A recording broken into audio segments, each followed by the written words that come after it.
capítulo a gente enfrenta o quê? A questão dos prazos, a tormentosa questão dos prazos, em que o código supostamente facilita a vida do advogado, mas tem umas dúvidas a respeito disso.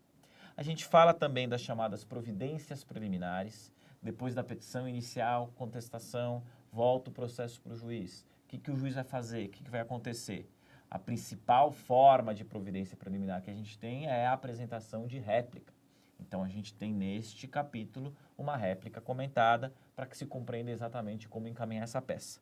Depois disso, volta para o juiz para que profira o chamado julgamento conforme o estado do processo. Seja desde logo já proferindo uma sentença ou preparando o processo para a instrução, por meio da decisão de saneamento para partir para a instrução, para a audiência de instrução. Mas, possivelmente, um dos temas aqui em que a gente mais aprofunda, porque tem mais polêmica, é a questão relacionada aos prazos.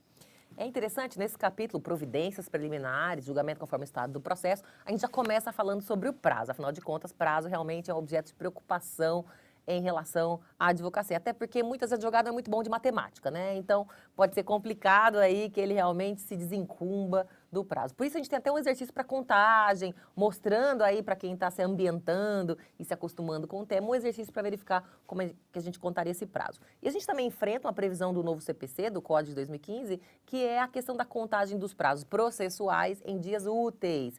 Essa previsão muito interessante, muito festejada pela advocacia, acabou gerando algumas polêmicas consideráveis. Afinal de contas, o que é prazo processual, o que é prazo material? Então, muitas vezes a gente tem essa polêmica em relação a essa identificação, né? E aí a gente controverte um pouco sobre essas leituras, sobre esses olhares. Eu mesmo já mudei de ideia, eu divergia do Delora em relação a um ponto, em relação ao cumprimento de sentença, o que era prazo. Agora eu também já acho que é prazo processual. E acho que a interpretação tem que ser sempre favorável aí à boa-fé, né? Evitando o que eu chamo de tocaias processuais, em que uma compreensão aí, surpresa, acaba realmente comprometendo a situação do litigante, do seu advogado. Mas sempre a gente tem que lembrar que prazo é realmente um pressuposto para ser lido, né? Se a gente tiver um bloqueio realmente em relação ao lapso temporal, ninguém nem vai ler o teor da petição, o que é dramático pensando em casos importantes. E, na verdade, todos os casos dos nossos clientes são importantes, né? A gente realmente tem que tomar muito cuidado. Então, convidamos vocês a acompanharem no livro e também, em todas as oportunidades possíveis,